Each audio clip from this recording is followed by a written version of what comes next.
তাহলে আমরা আমাদের সনাতনীরা কুম্ভকর্ণের মতো যদি কেউ ঘুমিয়ে থাকে, তাহলে আমরা আমাদের এই সনাতনীরা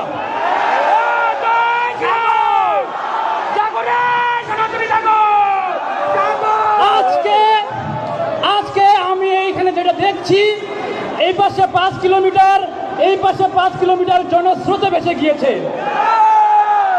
কেন এসেছে? আমরা কেন কি একত্রিত হয়েছে এই জায়গায়?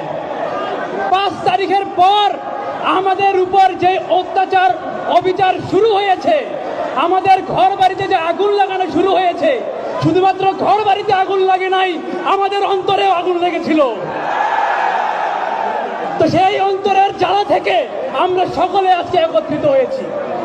অনেকেই বলে যে আমরা এর আগে কি করেছিলাম, সব কিছুর প্রকৃত উত্তর আমাদের চিন্ময় কৃষ্ণদাস ব্রহ্মচারী আমাদের দিয়েছেন এবং কি আবারও সেগুলোর উত্থাপন করবেন। আমি আমার কথা বেশি বাড়াতে চাই না, এই মুহূর্তে আমি আমার কথা শেষ করতে যাচ্ছি। ধন্যবাদ সবাইকে। হরে কৃষ্ণ। হরে কৃষ্ণ।